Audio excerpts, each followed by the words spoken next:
Zola went home after speaking with Shola, feeling so confused. Yet again, Shola had managed to ruin her life.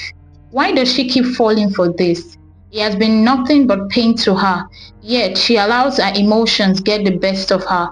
She couldn't abort the baby, but her marriage and reputation were at stake. After much thinking, Zola decided to abort the baby. God blessed her with a wonderful man like Daniel, and she allowed the devil's work and want to destroy her from her family. She wasn't going to let that happen. One morning, just as she was about to leave to the hospital to get the fetus removed, she fainted. Unfortunately, Daniel was there.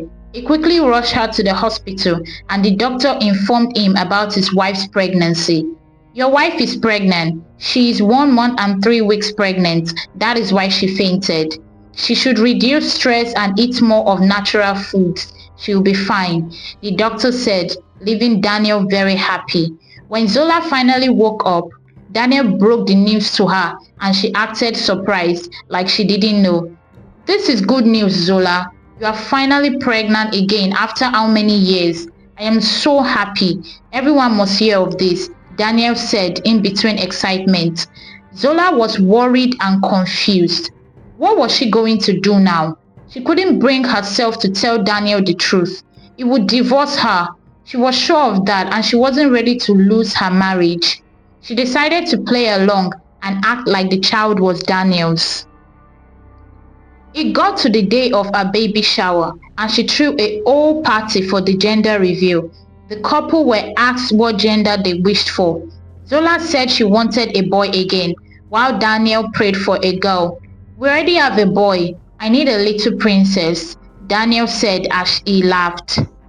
Later, the gender was revealed to be a boy.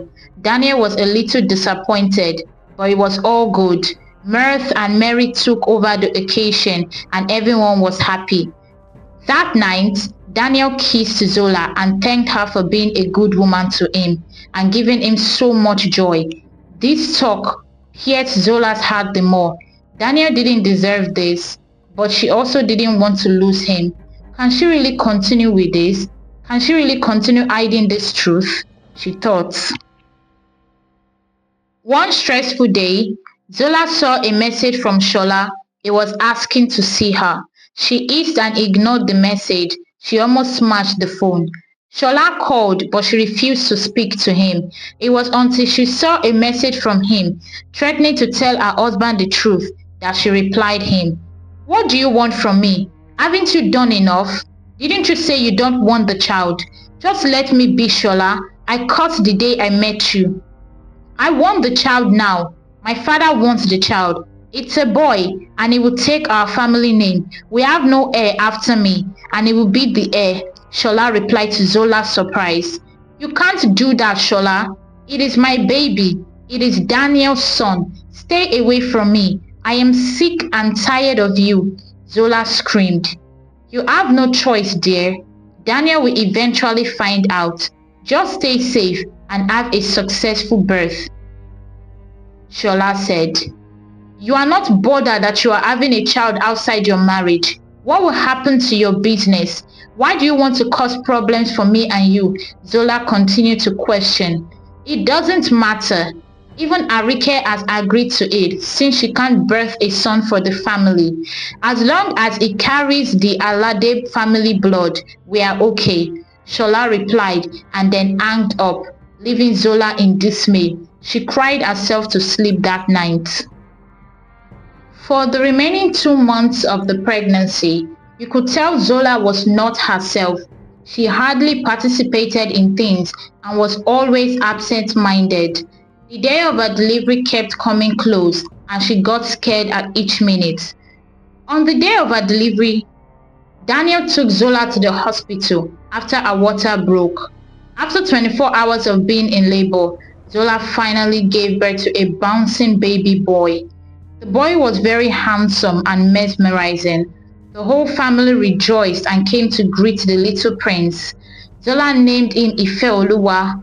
Korede seemed the happiest because he was finally going to have a little one to play with. Their family was filled with happiness and everyone congratulated them. 2 weeks later, she got a text from Shola who reminded her of the need to bring the baby to him. I want to see my baby. My dad wants to see him. Bring him to us, Shola demanded. Left with no choice, Zola mustered up the courage to tell Daniel the truth. Daniel was taken aback. His whole world shattered in an instant. I, I didn't mean to do this to you. I'm really sorry, Zola apologized, but Daniel stood there shocked. He looked at the baby and stormed out of the house. I am sorry, Daniel, Zola continued to shout as Daniel drove off. She cried, understanding how much she had hurt Daniel. Daniel didn't come home for a week, and Zola got worried. She called his parents to ask if they knew where he was, but no one knew. The next day, Daniel came home. He looked famished and degenerated. He looked like he had been drinking, someone that doesn't drink. What happened to you, Daniel? Are you okay? Zola asked, worried. Why are you asking? Why do you bother? Take your child and give him to his real parents. I want to file a divorce, Daniel shouted in anger, his voice echoing through the room, his face flushed and his fists clenched tightly. Zola went down on her knees. She kept pleading. No, don't do this to me, Daniel. Please, I beg you. Just stop talking. How am I even sure Korede is my son? You wouldn't have even told me the truth if the real father was not demanding for his son. I would have been here, thinking the boy was my son all along. Take all your children and leave my house, Daniel shouted. Daniel, the child might be yours. Let's do a DNA. I remember we were intimate before we went on that trip, Zola pleaded. And how does that change the fact that you cheated on me with another man on a trip that was supposed to be our family vacation? Daniel's voice trembled with a mixture of anger and hurt. He stared at her, eyes wild with disbelief, the room thick with tension and betrayal. I accept my mistake, but let's do a DNA for the child first. Daniel refused and told her to leave. She had no choice but to pack her things and live with Korede as well. She had successfully destroyed her marriage and she cursed herself.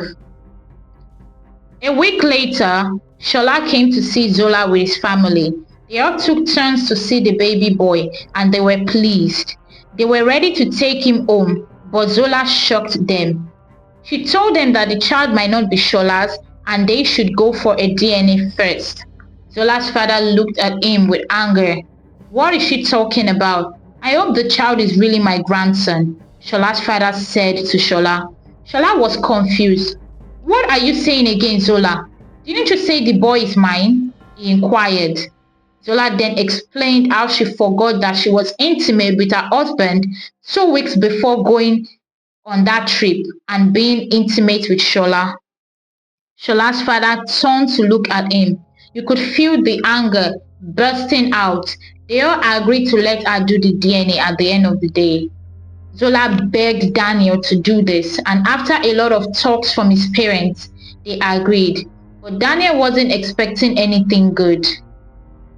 They did the DNA test, and that day, everyone from both families gathered in the hospital, waiting for the doctor to read the test results. They watched the doctor holding the test results, and their hearts were beating as he opened the results gently. Without wasting much time, the doctor read out the results to the hearing of everybody gathered there. The child's blood matches that of Mr. Daniel, so he is the father. Zola shed a tear as she heard it.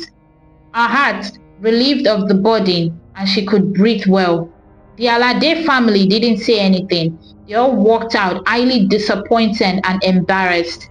Shola knew he would lose part of his inheritance for this disgrace he has given to his family. He had brought nothing but disgrace and embarrassment. Zola looked at Daniel with tears in her eyes. She knew she didn't deserve his apology, but she was at least happy that the child was his. Daniel looked at her, feeling all mixtures of pain, happiness, disappointment, and embarrassment. They didn't talk to each other till after a week later when the family was called. Zola's family begged Daniel to forgive her, that she has promised that will never happen again. Daniel agreed to let it slide for their children's sake. He had not fully forgotten her adultery, the betrayal still lingering in the corners of his mind, casting shadows on his thoughts. Yet, despite the pain and the broken trust, he was willing to try again for peace to reign in their household. He remembered the years they had spent together, the laughter, the shared dreams, and the countless moments of joy. He couldn't deny that she had been a good wife, always supportive, caring, and dedicated to their family. Her infidelity had shattered his heart, but he saw the remorse in her eyes and the sincere effort she had made to rebuild their relationship. He hoped that by giving her another chance, they could find a way to heal and move forward together. That night, Zola wrapped herself in the arms of Daniel, still apologizing and promising never to let that happen again. The end. Thank you all for watching. Hope you enjoyed that beautiful story. If you want to continue to see more stories like this, please like and subscribe. Every support means a whole lot. Thank you so much.